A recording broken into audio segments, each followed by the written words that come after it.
¿Qué tal? Saludos, muy buenas noches, bienvenidos a Vía V. Alberto Ruiz Gallardón dimitió, Mariano Rajoy está en China y el gobierno tenía que responder hoy a las dudas de la oposición sobre la reforma de la ley del aborto que, como saben, el gobierno acaba de retirar. ¿Y a quién le fue encomendada la misión? Pues a la ministra de Trabajo. Entenderá que como ministra de su gabinete hoy le reitere esa posición. Al gobierno no le gusta la legislación actual sobre la interrupción voluntaria del embarazo, que nadie puede ni debe juzgar las convicciones de otra persona.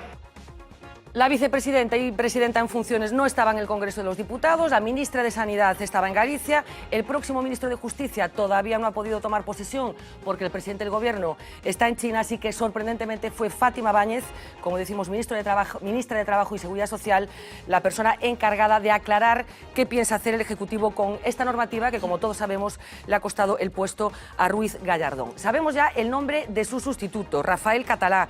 Sabemos que hasta ahora ejerció de número 2 del ministerio de Ana Pastor. Y ahora sabemos también que desde hace un año Catalá está en el punto de mira de las víctimas del accidente de Angrois.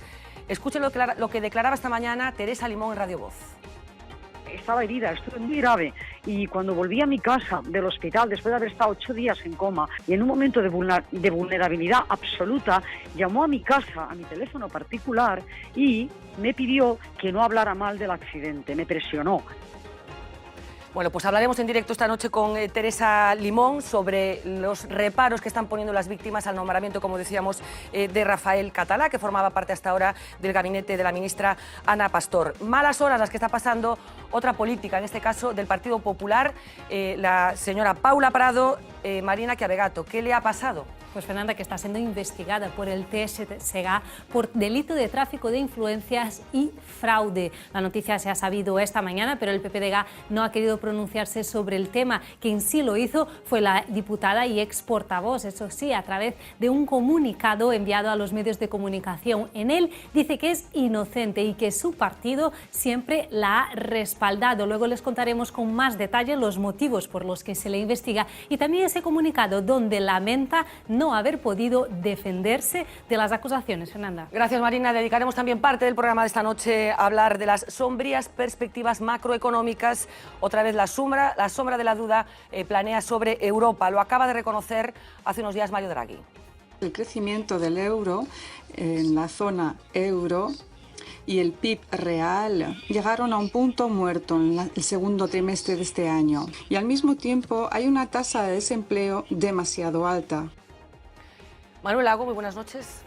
Muy buena noche. ¿Hay que estar preocupados por lo que está diciendo Mario Draghi? ¿Qué hay que leer entre líneas lo que se está diciendo? Claramente, creo que están avisando desa chegada da terceira recesión. As eleccións do Parlamento Europeo foron o 25 de maio. Antes do 25 de maio, os líderes europeos decían que xa estaba superada a recesión, que a economía iba como un tiro, como dixo esta señora, que íbamos sobre rodas, ¿no? En canto pasaron as eleccións, aparece a verdade. E a verdade é que a economía europea non ten superado os problemas de fondo que a teñen acogotada, as políticas de austeridade extrema, do que eles chaman reformas e que son recortes, teñe paralizado a economía europea. A zona euro ten encefalograma plano, ¿no?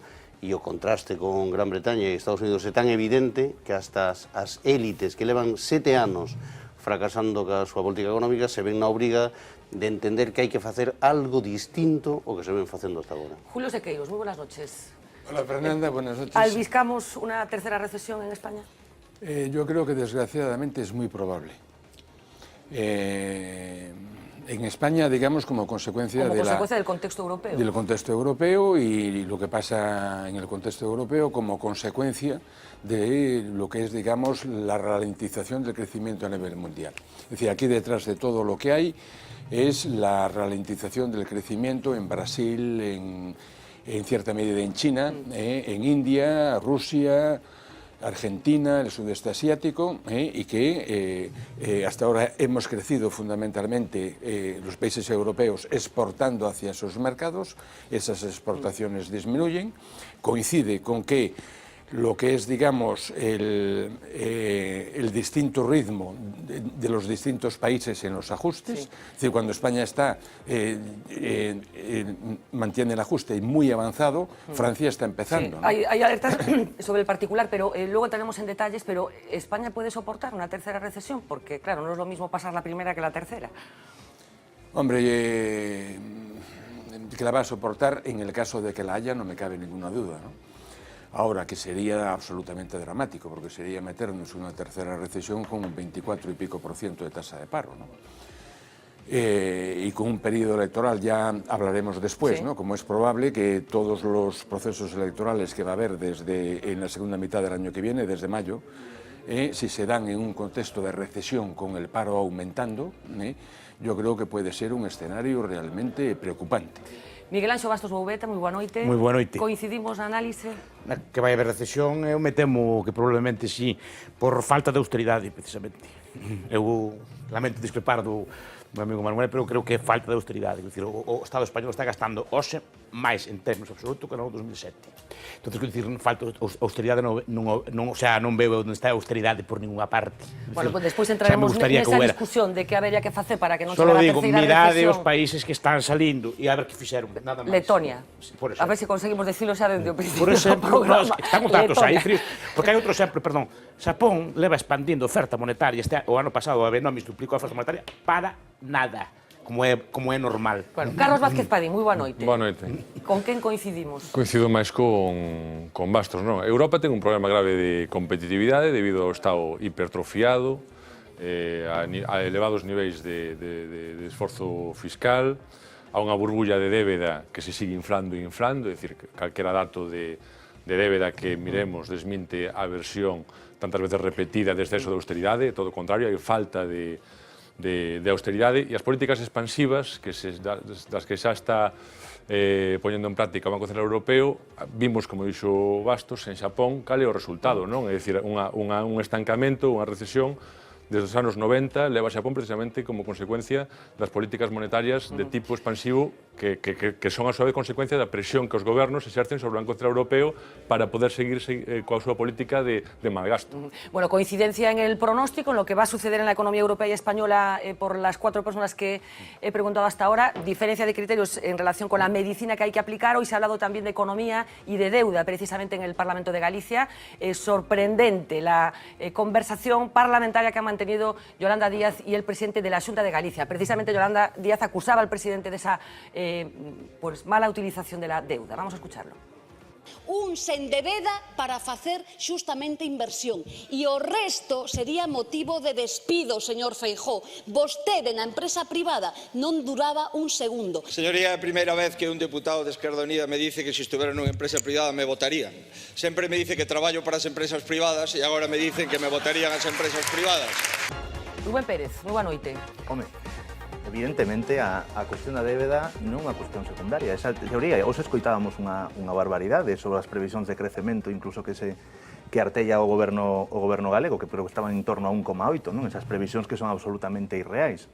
Pero sí que é certo que neste país o soporte da débeda é unha débeda que non se fixo, como decía neste caso Feijóo, que non se fixo para facer hospitales, que non se fixo para facer infraestructuras de primeira necesidade, senón se fixo primeiro para un rescate bancario, que ahora estamos empezando a pagar para unha serie de políticas que non son políticas sociais.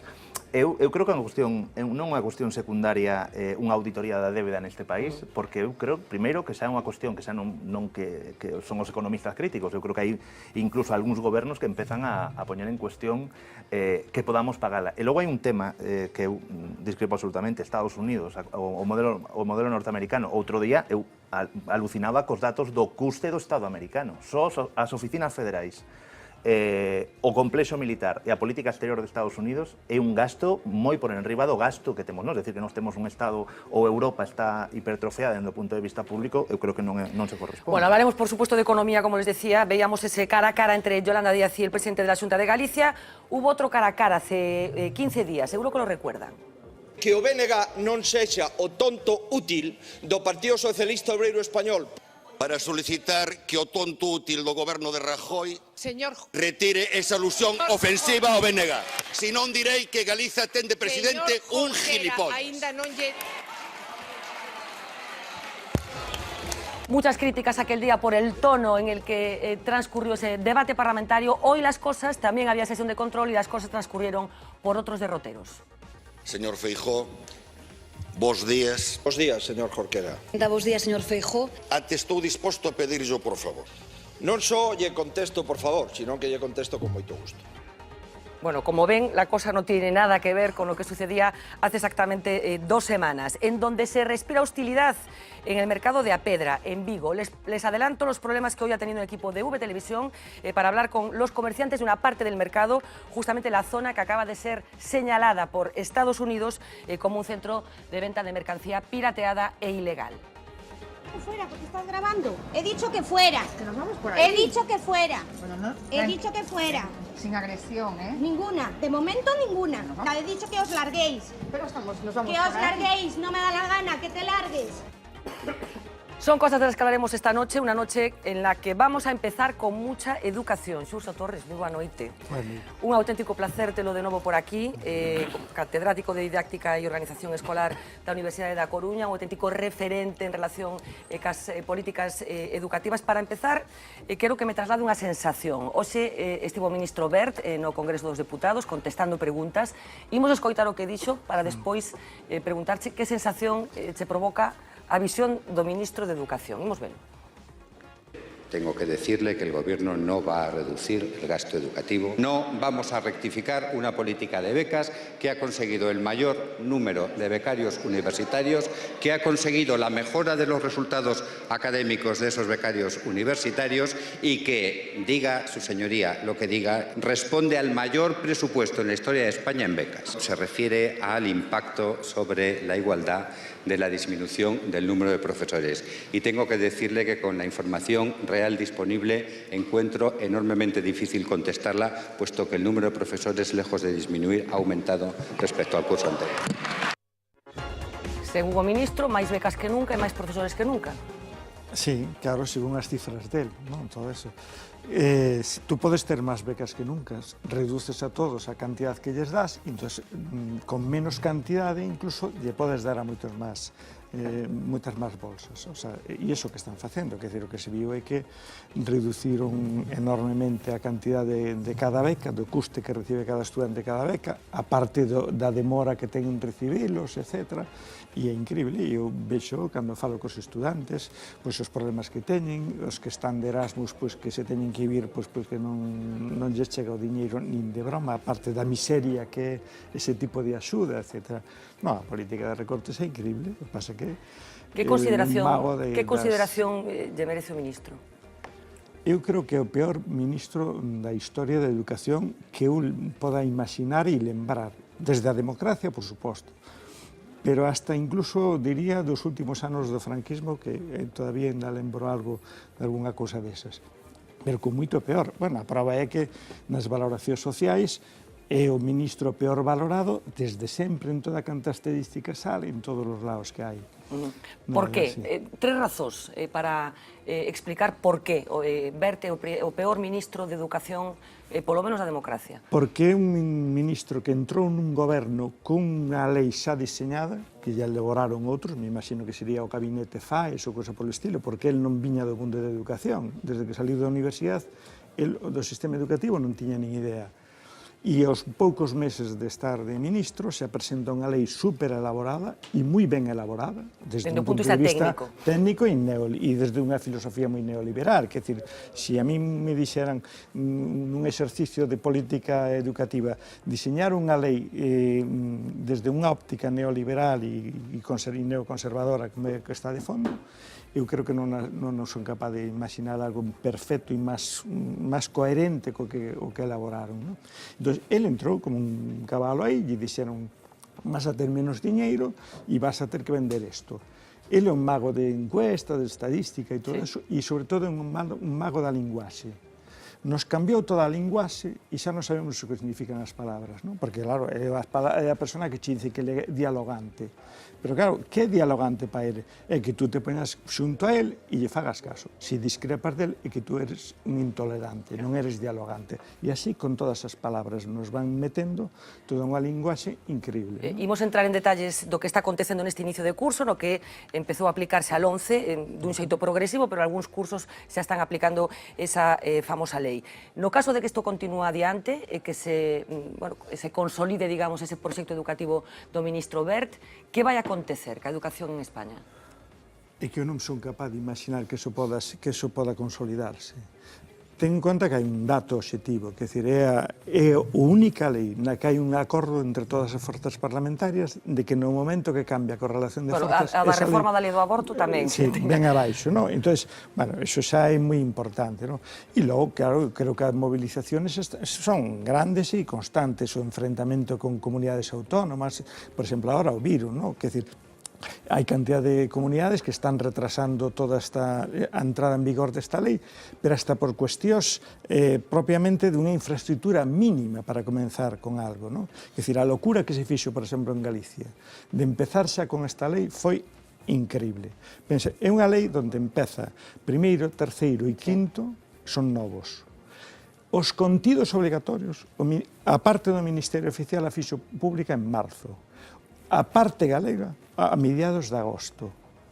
Pero quen prepara materiais, quen construye e diseña un equipo para empezar nas clases no mes de setembro, con que materiales, con que filosofías, etc.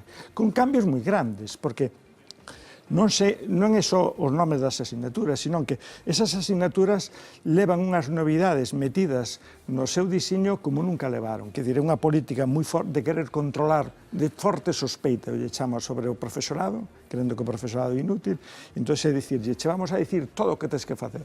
Entón che dicen que obxectivos tes, que contidos tes, que competencias tes, que criterios de avaliacións ten e que estándares de rendimientos tes. Entón, claro, tú dices, todo eso ya acaban de decir a principio de curso, ni se enteraron. Con que materiais? Materias como coñecemento do medio ahora son dúas. Donde están os materiais por eso? Entra religión como puntuable, con unha alternativa que se chama valores sociais e cívicos. Pero, e eso donde está? Que van a explicar? Con que contidos? Cando se enteran? O día anterior leen o DOGA e o día seguinte van á clase e intentan traballar con eso. Eso é unha locura. A finais de terceiro de primaria este ano, entra en vigor a primeira avaliación externa. Outra locura e outro negocio que vai ser todo ese tipo de cuestións que hai aí. Ese gran negocio que se está montando con empresas que van a ser as encargadas de avaliar eses alumnos. Entrou o curso e non tiñades máis que mirar todos os letreiros de todos os titulares de toda a prensa que había en Galicia. Os profesores que lles acaban de dar a plazo o día anterior, a maioría está crecendo un número de profesores en plan provisional increíble e interino, e iso ten unha dificultade, porque a mí que me digas un número que tes, mire, o profesorado necesita traballar en equipo, e un equipo é unha cousa que necesita o seu tempo, espacio, recursos, etc. Nada deso se lles dá. Entón, son personas que o día anterior lles dicen mañá che toca ir a este colexo e a dar isto. Cantidad de profesorado que non está especializado. A ninguén lle explicaron en que consisten os novos contidos e o que hai posto. Alguén se cree que porque escribe no BOE uns contidos eso. A parte do que está habendo outro problema que a mí me parece que é gravísimo, que é dicir, o sistema educativo está traballando co que se chama unha cultura básica. Quere lle dar a toda a ciudadanía unha cultura básica. Un barniz. Unha cultura básica.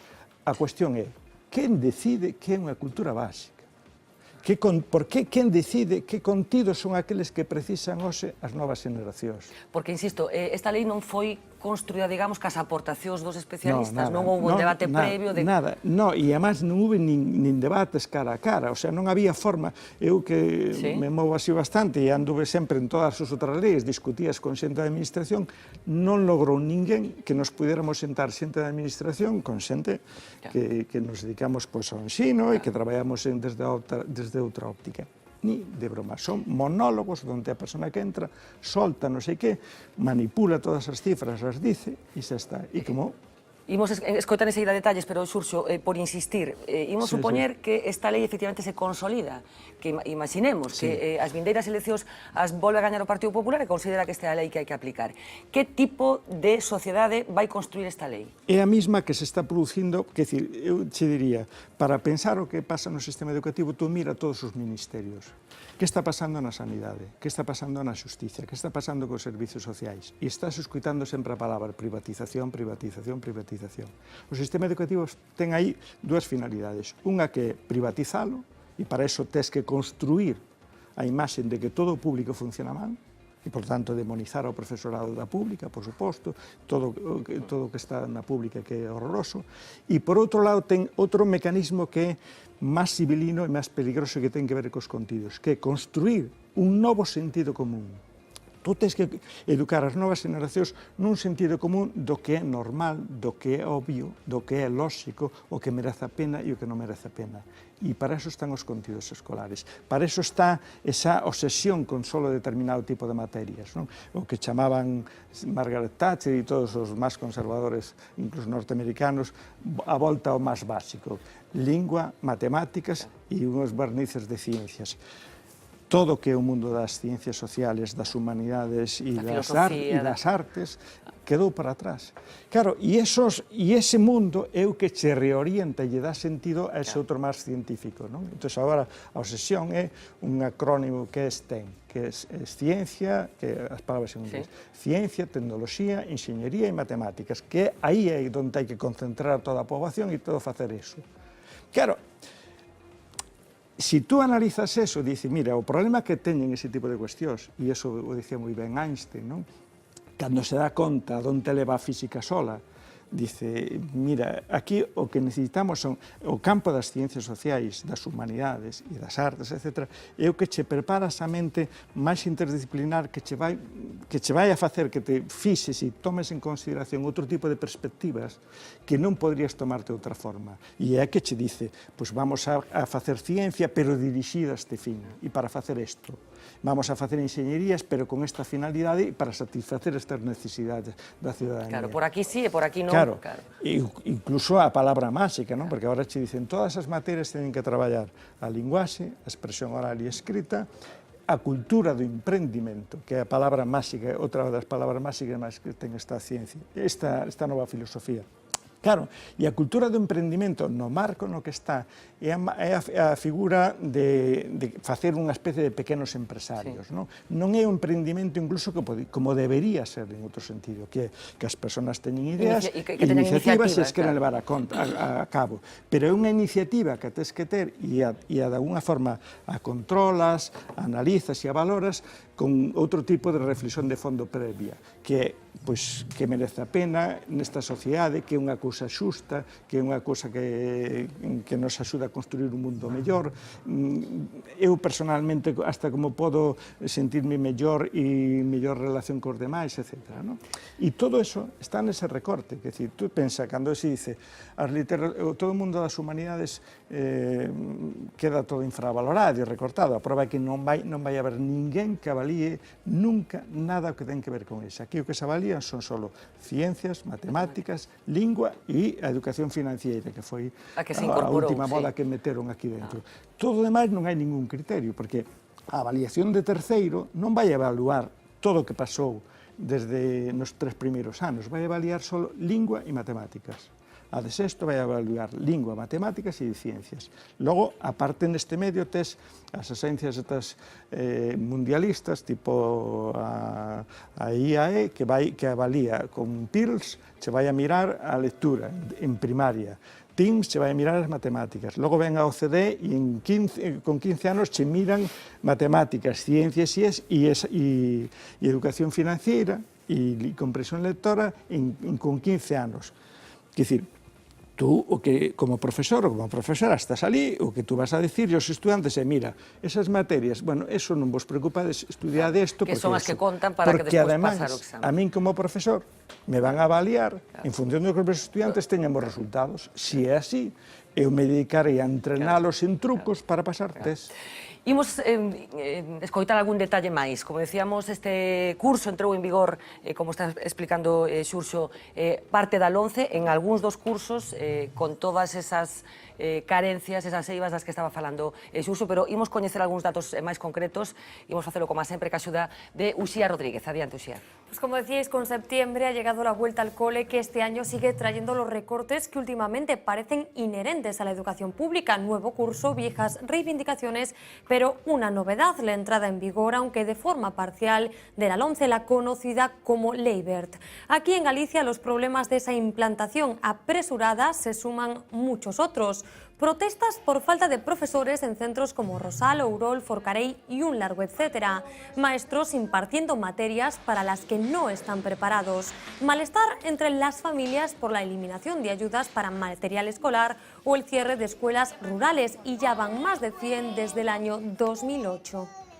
O curso máis anormal da historia desde que existe un sistema de convivencia democrática neste país. A golpe de doga non se pode gobernar, nin se pode implantar, moito menos, unha lei educativa. Aún estamos, claro, con moi pouco tempo para asimilar todo. Estamos un pouco perdidos. E de non saber en que condicións vas traballar, se tes que compartir centro ou non, que materias vas ter que dar. Para este curso non temos profesor de educación infantil. Esta administración nos está levando no rural a retroceder a un modelo educativo máis propio dos anos 50. Estamos asistiendo a un comienzo de curso que solo se puede calificar de absolutamente desastroso. Aquí les queremos dicir alto e claro que non queremos ni máis recortes en educación, ni a súa lei da vergoña. O agradecemento a toda a comunidade escolar, o esforzo feito polos equipos directivos e profesores para que precisamente no día de hoxe ese inicio de curso transcurrira con total normalidade.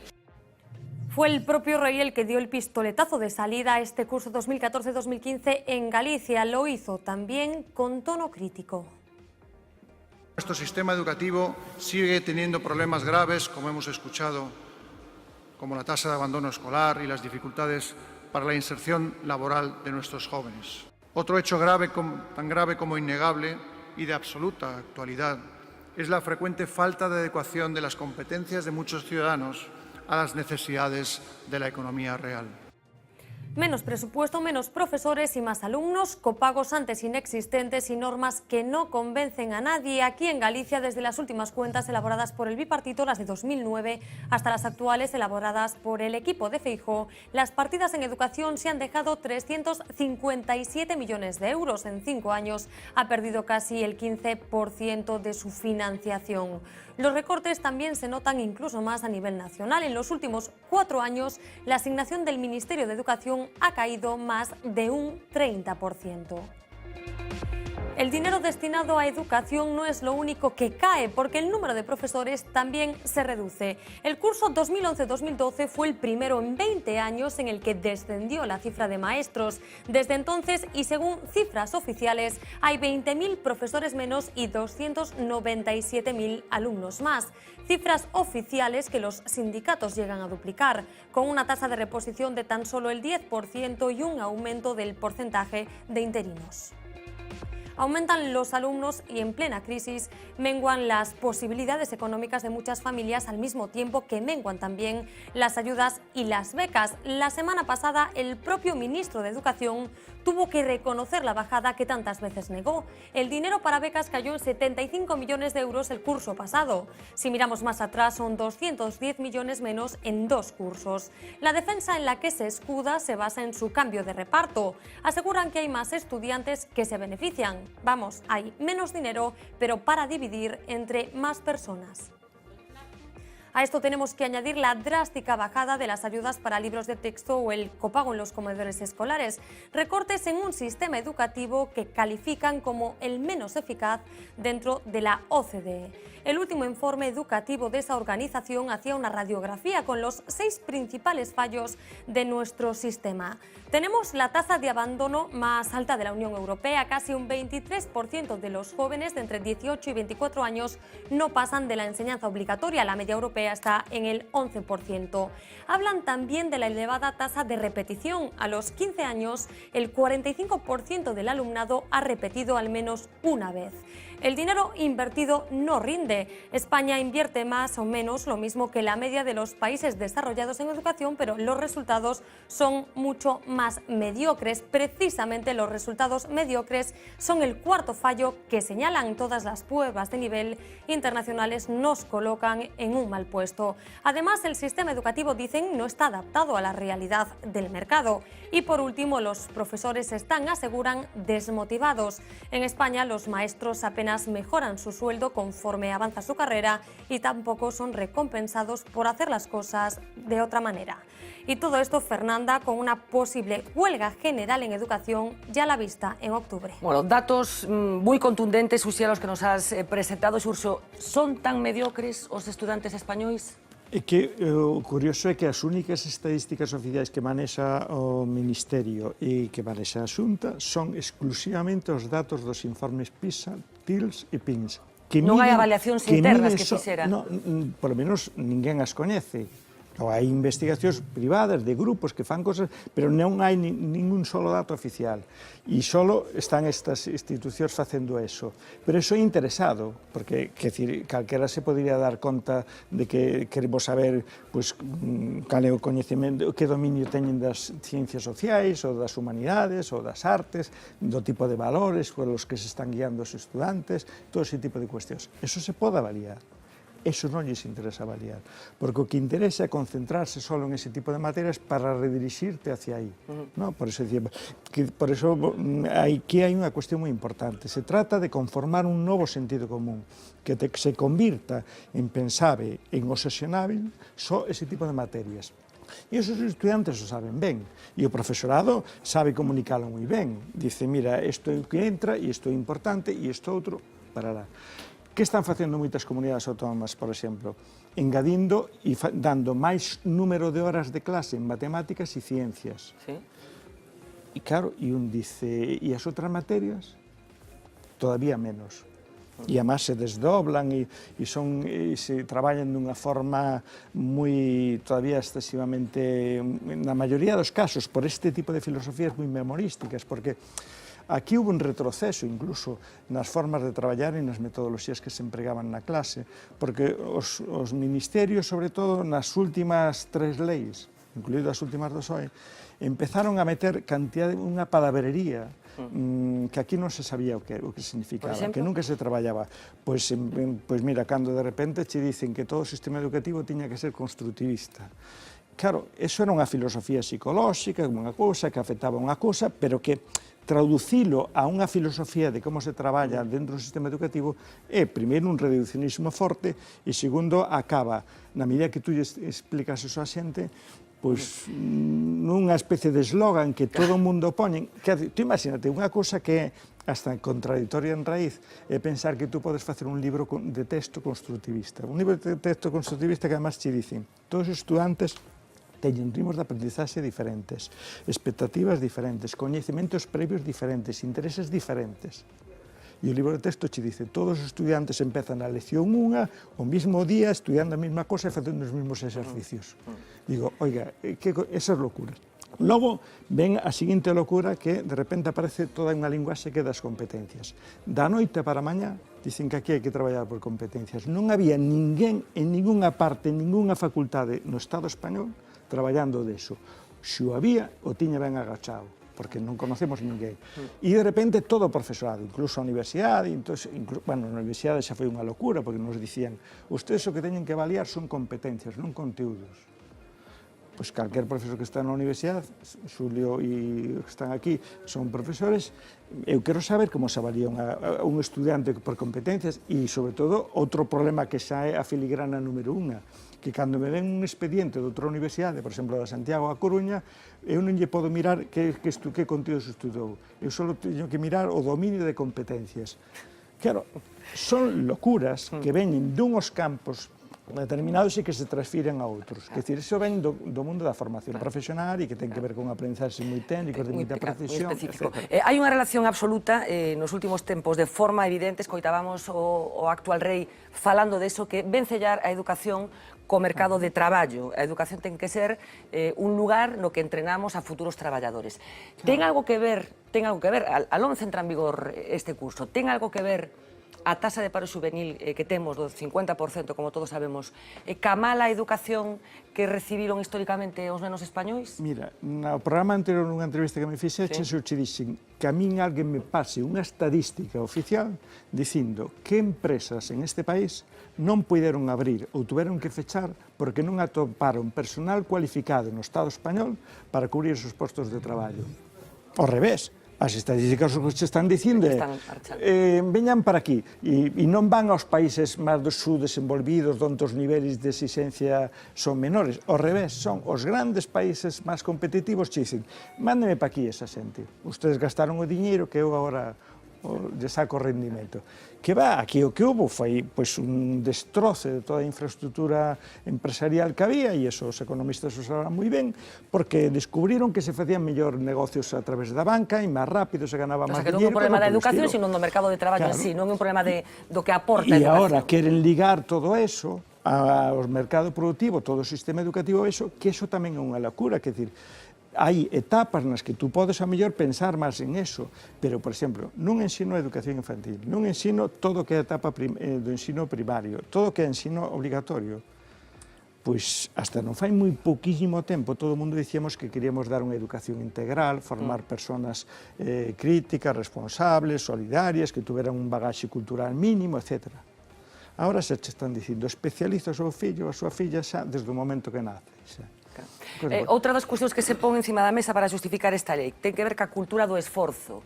Insístese moito que nas anteriores leis os nenos non tiñan que esforzarse, pasaban de cursos sin facer nada. Este é un dos argumentos principais que está encima da mesa. Ese mantra, o primeiro que lanzou en este país, foi o goberno de José María Aznar e o ministerio de doña Esperanza Aguirre. Porque é un mantra fenomenal, porque o que te mete de refilón xa vivimos nunha sociedade que hai igualdade de oportunidades. Por lo tanto, como hai igualdade de oportunidades, as diferencias individuais só se deben exclusivamente ao esforzo personal. Esa é a locura. Claro, a cultura do esforzo. O esforzo, claro, todo o mundo se esforza. Mira, calquer rapaz, cando ve que algo interesante, se esforza en facer o que sexa. Hasta para cometer un delito se teñen que esforzar. Para todo. As persoas se esforzan. A cuestión é para qué e en qué. E entón, dentro do sistema educativo, a filosofía fundamental, o que a todos os profesores e profesoras nos preocupaba máis era como podemos motivar aos estudantes, facerlles ver que isto é interesante e que isto merece a pena. Cando tú tiñas eso, cando o esforzo é máis fácil exixilo, e hasta é lóxico que exixas. Do contrario, é un mantra que é moi mentiroso, porque o que está escondendo debaixo é a igualdade de oportunidade. É que existe unha igualdade de oportunidade, cosa que non existe. E iso é auténticamente peligroso, porque é como as cifras que se están dando de fracaso, de abandono e todo eso. Esas cifras son moi preocupantes, por suposto, pero eu quero saber quenes son. Quer dizer, cando che dicen o 30%, o 40%, a cifra que che dé a gana, dá unha sensación de que este é un xogo da lotería e que todos temos as mesmas posibilidades de fracasar. A quen lle toque, lle tocou. Claro, todos sabemos que eso non é certo. Cando compartimentas en función... Cando tú analizas eso, e eso facíamos moi ben desde os anos 70, todo canto estudos se facía sobre fracaso escolar ou sobre calquer problema de calquer cousa, dicíamos, quenes son? E che dicen, pois mira, este colectivo social que ten estas características, que vive nestes sitios, etc. Claro, o sea, hai colectivos que teñen un 100% de fracaso escolar e colectivos que teñen un 0% de fracaso escolar. E entonces, se tú diagnosticas ben onde está ese fracaso, por que e quenes son, e cando tú podes facer unha medida de compensación sobre esos colectivos, non sobre os outros que mellor non necesitan, non? Pero esa é a mesma locura que cando che dicen aquí, dice que nas medidas de estadísticas de PISA salimos aí no medio non sei que. Dice, mire, eso é a media o que sirve é un aparato estadístico que fai que os ricos non aparezcan tan ricos e os pobres non aparezcan tan pobres.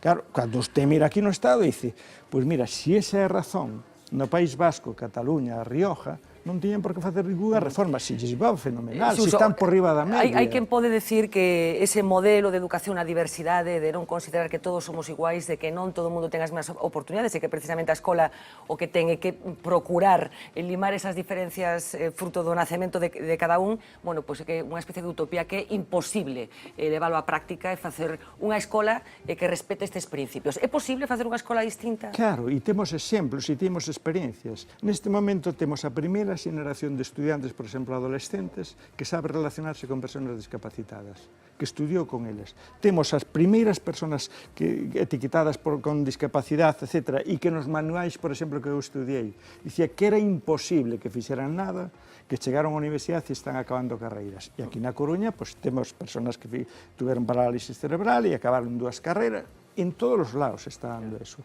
Claro que serviu. Eso serviu. Mira, Francis Bacon, faz moitos séculos atrás, por o século XVI, culpaba aos médicos de que eran o freno ao desenvolvemento científico. E dixía, e eso é que clasifican a xente as enfermedades incurables e incurables. Se son incurables, xa non hai nada que facer. Claro, eso mismo nos pasaba en educación. Eso dicíamos, unha persona discapacitada, bueno, eso que se encargan a medicina e a psicología, os demás non temos nada que facer e isto non temos culpa.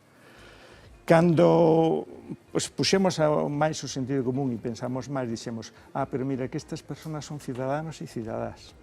O sea que están afectadas polas cartas dos dereitos humanos e dicen que non se podemos discriminar. Foi caer na conta deso o que dixo, non pode haber colexios para persoas discapacitadas e colexios incluso para superdotados, como decían outros, e outros para os de la media, que era o modelo que pretendía José María Aznar e que agora o meteron igual, porque agora os centros de excelencia son para os superdotados e os outros así. Entón, cando a sociedade vai sagardan eso, no análisis de para que sirve o sistema educativo, o debate do que é unha boa sociedade, do que é unha sociedade xusta, nese mesmo momento é cando xurde eso. E empezamos a ter pérdidas, porque volven a aparecer como se queren acentuar os colexios de educación especial para segregar por aí, os colexios de excelencia para eso, os colexios por sexo tamén diferenciados, os colexios por etnias diferenciados, e aí están as estadísticas onde están colocadas as poboacións inmigrantes, os colexios por creencias religiosas, que estamos desvertebrando unha sociedade cando o sistema educativo é a única instancia que temos para vertebrar e construir comunidade e sociedade e facernos ver que somos diferentes pero que somos iguais. Imos escoitar cousas, porque a verdad que nos últimos días, nos últimos tempos, escoitamos novas relacionadas co sistema educativo que parece que nos retrotraen a escolas de hai moito tempo. Por exemplo, nenos mezclados de idades completamente distintas, que ahora che preguntarei que consecuencias pode ter eso, pero tamén profesores que cas famosas asignaturas afines teñen que impartir materias para as que non están claramente capacitados. Estivemos nun deses centros nos que hai nenos de edades absolutamente diversas, tiña por aquí as edades apuntadas, mezclados na mesma clase porque non hai os profesores suficientes. Unos dibujan mientras otros hacen ejercicios de matemáticas. En esta clase, niños de 3 años estudian al lado de otros de 8. ¿Por qué? Pues porque el Colegio de Cervantes se ha quedado sin profesor de infantil. A administración decidiu que non, que só nos correspondía un profesor de outro centro durante 3 días. Un profesor que está en 2 centros daqui do Concello de Cervantes, está 2 días no centro máis pequeno e 3 neste. Una profesora que además no es especialista en infantil, sino en inglés. Pero desde el centro ya lo ven como un mal menor, porque lo que realmente les preocupa es que los 2 días que la profesora no está en este cole de Cervantes, tienen que juntar a todos los niños en una misma clase. Son moi distintas as necesidades dun neno de 3-4 anos que está chegando, que non está habituado a estar no centro, que non coñece os compañeiros, que alguén pois xa de 8 anos de terceiro. La mezcla no convence tampoco a los niños, sobre todo a los más mayores, que culpan a los pequeños de interrumpir las clases. É un pouco difícil porque os máis pequenos falan moito. Non che deixan facer os deberes. É un pouco molesto porque hacen bastante ruido. Los padres también recelan de este sistema y aseguran que pasará factura a los niños. Vamos a ver, la calidad es nefasta. Porque claro, tú no puedes tener niños de 4 cursos. Si le añadimos el hecho de que con la nueva ley los de tercero van a tener que hacer un examen este año, no entendemos cómo van a ser capaces ni siquiera de acabar el temario. Padres y profesionales coinciden en criticar la actitud de la Administración, a la que culpan de querer despoblar el rural gallego. Xurxo, cal é o estado de ánimo dos profesores destes centros? Eu creo que están fartos de todo, pero ao mesmo tempo teñen un sentido ético moi forte. E tú os ves como se deixan o pel. E están aí dando e facendo cousas, etc. Que eu creo que eso é moi importante. Que decir, un profesor sale, unha profesora sale e protesta e fai o que sexa. Pero cando estés diante dos estudantes, dices, esta rapaza depende de mí. E teño que facer o mellor posible. O que pasa é que moitas veces ese mellor posible non o sei. ou teño unhas condicións que me fan eso moi difícil. Quer dizer, esta persona que salía ahora, que non sei que número de estudantes tiña nesa aula con esos niveles. Claro que pode haber un ensino multinivel na mesma aula. Todo depende da ratio e todo depende das exigencias burocráticas que fai o sistema. Se a mí me dices, para cada curso teño que facer eso, porque tú ten en cuenta, fai moi pouco tempo falábamos de ciclos, e aí había moita máis flexibilidade para organizar, porque sabíamos eso, que hasta psicolóxicamente a evolución e as posibilidades de aprendizaxe e as capacidades non se desenvolvían desa mesma forma, entón se falaba de eso. Ahora se rompeu todo eso, ahora é ano a ano, e para cada ano te dicen que é o que tens que facer, e como te van a avaliar. O que pasa que aí é onde están todos os grandes problemas. E logo os propios recursos. Quer dizer, nunha sociedade do coñecemento, o que se necesitan son moitos recursos culturais. Aquí estamos pensando que se un estudiante ten un libro de texto, con eso xa vai adiante. Pero eso estaba ben nunha sociedade de fai moitos séculos, ou incluso fai moitas décadas, donde, bueno, hasta a sociedade necesitaba da memoria da xente. Tú, xe, que necesitas as persoas manexar moitas fontes informativas. Por lo tanto, necesitas facer moita inversión en bibliotecas. Aí o tesourazo en ese nivel foi auténticamente brutal. E ao revés, hasta se está dando a sensación de que aquí o que se precisa é que cada estudiante teña un libro de texto. A ver, imos escoitar un pouco o resto dos membros da mesa. Empezo por ti, Miguel. Que queres que empece? Do que está contando Xurxo, que é moi claro todo o que dice. Outras, non, obviamente. Quer dicir, pero moitas cosas que dices... En que non estás de acordo? Home, por exemplo, dos recursos culturais.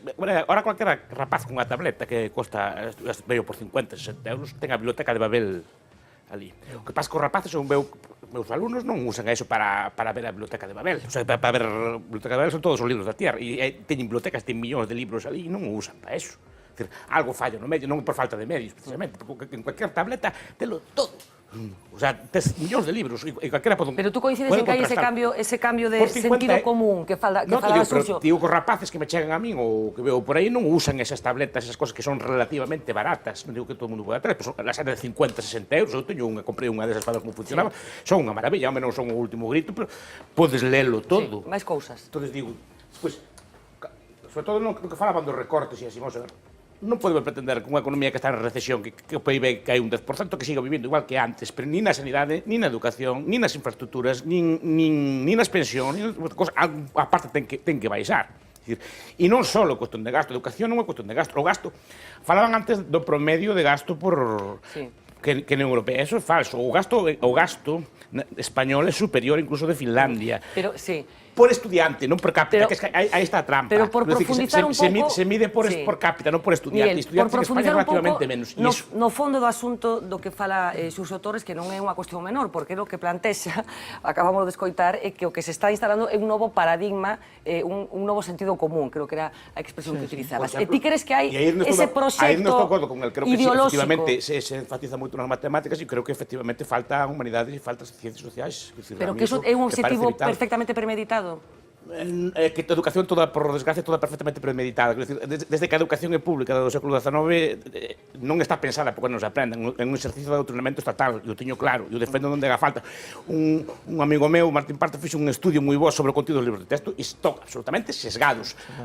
Se os dera eu, estaría co meu sesgo, pero os que dan agora tamén teñen sesgo. E iso que hai que discutir cando falamos de cuáles dos contidos, quen determina esos contidos, e sobre todo, quen determina quenes son os expertos que determinan ese contido, porque os expertos son nomeados a dedo todos. Se por desgracia gobernar eu, non me haría os meus. Se gobernan os de Huerta, pondrá os seus. A ver, Julio Sequeiros. Joder. Bueno, vamos a ver. Hombre, yo creo que un poco de aterrizaje sobre el mundo vendría bien, ¿no? Es decir, yo estuve, en la educación, dices. En la educación. Es decir, yo creo que los españoles hacemos demasiado hincapié en los conocimientos abstractos, ¿no? En lo genérico. O sea, ¿tú estás de acuerdo con que se enseñe finanzas a niños de 10 años? Sí, yo te voy a contar una anécdota. Una chica, profesora de instituto, llega a casa absolutamente, digamos, asombrada porque había habido elecciones a director en el instituto y se presentaba uno de matemáticas. Ella era profe de literatura española. Y estaba absolutamente conmocionada porque el profe de matemáticas, que había ganado las elecciones, era candidato único, se expresaba muy mal en castellano, fíjate tú, porque este hombre no sabe hablar, no sé qué, no sé cuánto, pum, pum, pum, pum. Acto seguido me dice, mira, a ver si le puedes echar un vistazo a esa lámpara que no funciona. Cuando yo voy a... porque la estuve arreglando y no funciona. Sí. Cuando la voy a ver, estaban los dos cables que alimentaban la lámpara enganchados en el mismo palote. Es decir, ¿qué es lo que yo veo aquí? Bueno, ¿y a qué conclusión quieres que lleguemos con esta anécdota? Mira, ¿a qué? Lo que es tan importante saber arreglar una lámpara como tener una buena oratoria. ¿Era esto lo que quería decir? No, yo creo que hay algo detrás, que es, digamos, aquí en España una persona culta es la que cita a Cicerón, suelta frases en latín, es decir, es toda una cultura de las artes y de las humanidades. Pero bajo el punto de vista técnico... ¿No estarás un poco mayor, Julio? Sí, seguro. Ahora, es más, tú fíjate, por ejemplo, mantener una conversación con los estudiantes del mismo tema más de 5 minutos seguidos es imposible. O sea, salen, es decir, yo ¿cuántos creo que años llevas dando clases en la universidad? 40.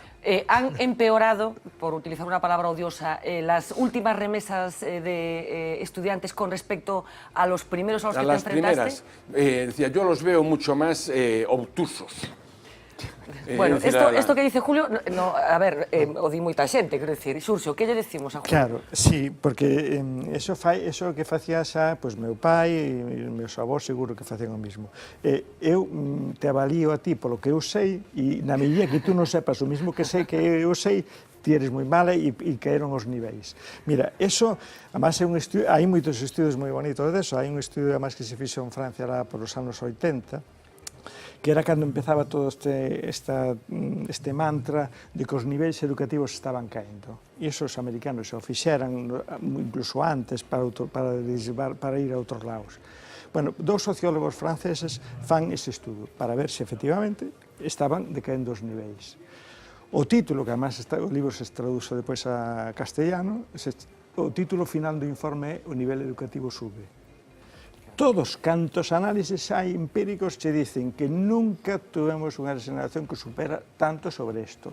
O que pasa co mellor hoxe o que saben menos é de Cicerón, pero saben máis... O de los Reyes Godos, claro. Pero saben máis de outras cosas que hai hoxe máis modernas daqui, e saben menos deso e a mellor saben máis das novelas de Manolo Rivas. E por que un é máis importante que o outro? Onde está ese debate? Non, Xurxo, por que non é preciso que os nenos estudien finanzas? Claro, non, vamos a ver. As finanzas é un tipo de economía determinado. Eu defendo que ten que haber unha educación económica. Económica é comprender o que é un sistema educativo e como eso está integrado e imbricado con as demais esferas da sociedade. As finanzas, o único que significa é que as persoas aprendan a pedir créditos e cosas por el estilo. Mira, o mellor para eso, e eu creo que na outra vez se comentara, era mirar o argumentario da OCDE, o único argumentario que dá a OCDE para defender e implantar a educación financiera na educación secundaria. E dá 3 razóns. Primeira razón, se dice, as pensións, non vai haber fondos de pensión para todo e, polo tanto, é necesario que as persoas fagan plans de pensións. Segunda razón, a sanidade. É necesario, dice expresamente o documento da OCDE, que as persoas aprendan e fagan planes privados de sanidade, de saúde, porque o Estado non pode ser capaz. E a terceira, a inversión en educación. As familias cada vez deben investir máis diñeiro en educación. Claro, se privatiza e teñen que meter todo eso. Entón, é a forma de querer aprender a facer esos... Cando se supón que eso, nun estado do bienestar, tiña que estar perfectamente garantizado e non formaba parte, creo que naquela conversa tamén decías, efectivamente, hai uns anos, a xente aforraba por se acaso lle pasaba algo. A que países non lles aplicaron eso? Busca, por que a Suecia non lle aplican esa proba? Por que non lle aplicaron a Finlandia? Por que non lle aplicaron a propia Alemania? Porque os cidadáns dan por suposto que non van precisar ter eses coñecementos. A mí me dices que me vas a facer eso e me dices, pero por favor, isto que é, non? Entón, esas cuestións se teñen que saber, pero dunha forma máis comprensible, moito máis interdisciplinar. Quer dizer, Eu non estou dicindo que os estudantes non teñan que saber matemáticas, por suposto, cando máis e mellor, ni ciencias, cando máis e mellor, pero teñen que saber de unha forma que se chama cunha mente máis flexible, cunha mente máis interdisciplinar. A obsesión da educación máis integral era temos que educar persoas que sexan capaces de ver as múltiples perspectivas que ten a realidade e como toda a decisión que tomamos ten múltiples efectos, o que chamaba os efectos colaterales. Hai que pensar nesos efectos colaterales. E iso significa educar unha persona de outra forma, non dunha forma tan disciplinar e con materias sobre isto. E aquí se veu atrás. Imagínate unha materia en primaria como era coñecemento do medio, agora desdoblan. Por un lado ciencias sociais e por outro lado ciencias da natureza. E digo, mire, o que se trata non é que non estudien eso, sino que eso estudien vertebrado, que vexan as interconexións que hai dunha cousa na outra. A ver, que teño revoltosos aquí hoxe a Julio e a Miguel. Dice, bueno, sí, mira, yo creo que todo eso está muy bien y fantástico, ¿no? Ahora, un problema que tenemos en la Comunidad Autónoma de Madrid. Esto se hizo, me parece que hace unos 3 años o 4. El 15% de los chavales entre 13 y 16 años no sabía resolver una regla de 3. Otro 15% adicional, estamos ya en el 30, o sea, 1 de cada 3, se le plantea el problema que se solucionaba con una regla de 3, pero no se daba cuenta. Concretamente se le decía fulanito tiene el 15% de una empresa que vale 250. Sí, bueno, solucionaba, pero no sabía que eso era una regla de 3. Es decir, hombre, a mí me parece que esto es absolutamente preocupante, ¿no? Es preocupante que no sepan... Claro, de la Comunidad Autónoma de Madrid, no estamos hablando de... O que habría que mirar é como son esas probas. Madrid foi moi experto. Foi o laboratorio. Chegou a ser Madrid, chegou a decir que os profesores que se presentaban aos oposicións non sabían non sei que cousas superelementares, onde estaba, pois, o que sei, por onde pasaba o río Duero ou cousas polo estilo. Claro, o que non dixo pero todas as persoas foron as que suspenderon, e estas eran as que aprobaban. Quer dicir, o que se trata de construir esa imaxe. Madrid foi o laboratorio fundamental e tiña unha sesión fundamental, que era venderte que eso onde estaba pasando era na pública e a continuación querer construir a privada. Eu non vin ese tipo de errores así tal, e non me podo imaginar que os profesores de primaria ou de secundaria neste caso pois permitan que os estudantes non sepan ese tipo de cuestións. Non sei. A ver, imos ampliar un pouco a mesa porque é unha pena, o tempo marcha e temos que ir rematando, xa, por desgracia. Xuxo, tes que vir máis a miúdo. Eu non debato os criterios pedagóxicos porque, en fin, creo que son unha autoridade. Eu quería facer unha reflexión distinta. Vamos a ver, alumnos de distintos niveis na mesma clase era o que caracterizaba a educación no franquismo no rural, non? A sociedade española fixo un esforzo enorme, especialmente nos anos da democracia, para deixar de ser un país desenvolto para ser un país de primeiro nivel, non? Tamén no ensino. Eu diría fundamentalmente no ensino, na sanidade, no sistema de salud, fixemos un esforzo enorme, non? Como sociedade, poñendo recursos, poñendo ilusión, poñendo talento, e fomos quen de construir sistemas, eu creo que moi competentes, sistemas democráticos, sistemas de integración das persoas, sistemas no que había ilusión por parte dos alumnos, non? Vou poñerme un exemplo. O primeiro universitario que hubo na historia da miña familia fun eu, e para a miña familia que eu fora a universidade era un éxito histórico, non? Porque nunca, en séculos para atrás, eso ocurrira, non? Eso o construímos, non? Esa educación na universidade que, por exemplo, perdona o inciso, mellor tamén ten que ver ca normalidade, a rapidez, a novidade que aquí se aprobaron determinadas leis que teñen que ver ca integración que despois chegaron outros países. Eu creo que se avanzou moito, e dende fai 7 anos, non? Por lo menos algo máis, pero dende logo 7 anos, dende a crise, eso se está desmantelando. E iso é terrible, porque sistemas como da sanidade pública, como o do ensino, non? Que articulaban a sociedade, que democratizaban, que creaban unha sociedade moito mellor, se están desmantelando directamente.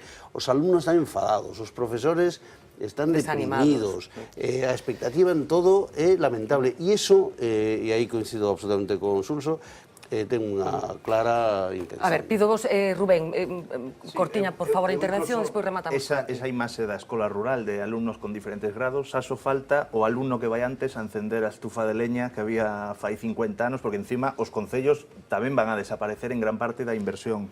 A mí gústame que desto non precisamente falemos os políticos, senón que fale todos os sectores docentes, porque aquí hai un factor que é clave, que todo é vendible e agora existe tamén unha posibilidade de comprar e vender educación. E hai un factor clave, precisamente o documento da OCDE que citaban antes. Ese documento está lle metendo moita presión, en teoría alternativa a esa saturación universitaria era a FP, e está metendo moita presión en un modelo de FP absolutamente perigoso, que é a FP dual, que é convertir prácticamente en precariado dentro do minuto 1. É unha cousa moi sinxela, é dicir, eu creo que todo o sistema educativo ten que ter tres bases. Unha ten que ser o consenso, que non existe xa, porque polo menos non existe na comunidade universitaria e no goberno. Outra é inversión, que tampouco existe, porque estamos recortando prácticamente punto e medio do PIB, prácticamente cada legislatura, e vamos a estar cerca do 3 e pico %, que é perder 25 anos de inversión educativa, e outra é a planificación, pero dende logo a planificación cunha lei que lle interesa máis que un alumno sepa como hipotecarse. Eu tive unha discusión con un profesor que ele entendía que se os alumnos superan o que eras preferentes, pois entón as firmarían mellor. Eu non quero que un alumno sepa o que, ou polo menos quero unha sociedade que non existan as preferentes, pero polo menos que sepa facer a contabilidade da súa familia, por exemplo. A ver, Miguel, querías apuntar algo, creo? No, era un... Bueno, pois, rematamos con Carlos, entón. Bueno, é que o Estado concibe a educación como unha ferramenta de poder e unha ferramenta de adoctrinamento. E o que é en realidade o que subxace todo isto unha pelexa entre esquerda e dereita por transmitir os seus valores a través da educación, é dicir, por crear cidadáns clónicos ao servizo dos seus intereses e transmitindo os seus valores. E o que sería unha educación liberal non ten nada que ver con iso. Como sería unha educación liberal? Pois sería a liberdade curricular, é dicir, cada centro podría diseñar con total e absoluta liberdade o seu currículum, é dicir, as materias e os contidos, e unha total liberdade de escolla do centro escolar ao que se pode acudir. Eso é o sistema liberal. E, ademais, eso é compatibilizable con algún tipo de subsidio, digamos, en Suecia un sistema que o cheque escolar, que, digamos, as familias reciben un cheque que, digamos, que poden entregar na escola da súa elección, pública ou privada. E, por tanto, eso crea un sistema de competición entre as distintas escolas e, desde logo, pues, nos creemos que é un sistema liberal. Ahora, decir que un sistema liberal, algo que consiste en comerlle o tarro a xente, que non se coincido con Xurxo, porque consiste en comerme, pero a esquerda tamén quere comer, pero con uns valores distintos. Xurxo, enseguida te escoito para que ti remates, pero déixame antes de que pronuncies ti as últimas verbas, bueno, Xurxo Torres non agocha dende o principio cal é o seu punto de vista profesional e técnico con respecto al 11. Tanto é así que ten incluso un xuramento anti-11. Un xuramento anti-11 que creo que está redactado o 30 de decembro do ano 2013, ou divulgado, difundido nese momento, é así? Sí. É así, bueno, pois imos escoitar polo menos o principio deste xuramento que é así de contundente. Hoy, 30 de diciembre de 2013, día de entrada en vigor de la LOMCE, una ley injusta, clasista, sexista, racista, mercantilista, inmoral, dogmática, autoritaria, opresiva, antidemocrática y antieducativa, prometo incrementar mis acciones y esfuerzos y reforzar los lazos con todas las personas, colectivos y organizaciones que compartimos estos ideales y obligaciones morales, para convencer a todas las personas con las que entre en contacto de la perversidad de esta ley y tratar de sumarlas al proyecto de elegir otro gobierno realmente democrático que la derogue, y que, entre todas y todos, elaboremos una ley de educación para todas y todos, en la que todo lo que se decida y haga en las aulas sea respetuoso y atienda a las necesidades y urgencias de todos los colectivos sociales, les ayuda a verse, analizarse, comprenderse y juzgarse en cuanto a personas éticas, solidarias, colaborativas y corresponsables de un proyecto más amplio de intervención sociopolítica destinado a construir un mundo más humano, justo y democrático. Luchar por una nueva ley que, junto con las elaboradas por los demás ministerios, contribuya a construir una sociedad basada en el reconocimiento mutuo, en la justicia redistributiva y en la participación democrática. Xurxo Torres Santomé.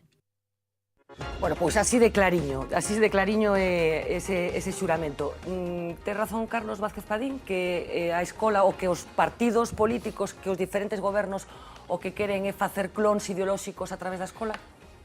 Pode haber algún partido que pretenda así, eu entendo que non, e sobre todo desde a óptica da esquerda me parecería peligrosísimo, non? Crear un sistema educativo que, para que? Para sacar ciudadanos ou que se comunistas ou socialistas ou anarquistas ou que tipo.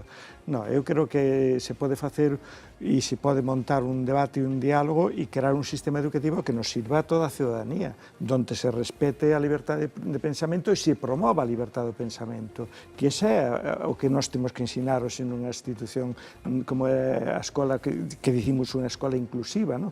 Unha escola onde todos os estudantes aprendan a respetarse, a valorarse e aprendamos a ver desde o punto de vista de outra persona que problemas ten e como os podemos solucionar e crear máis ese tipo de valores.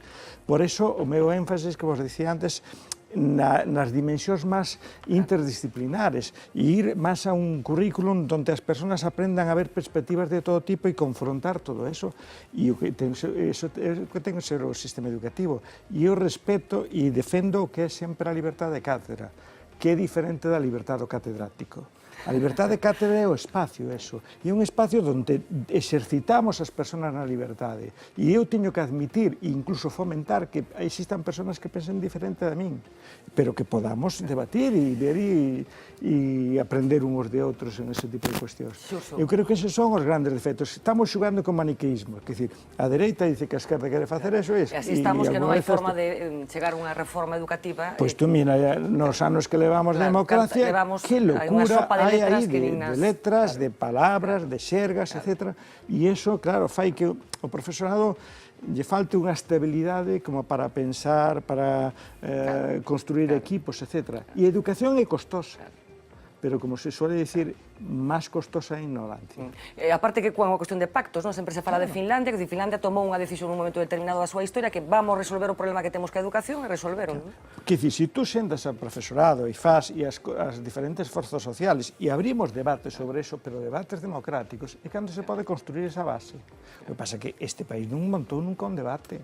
E cando montou o debate foron trucados, porque hasta na propia LOSE foi cando se iniciou un mínimo debate sobre o que era esa cultura básica.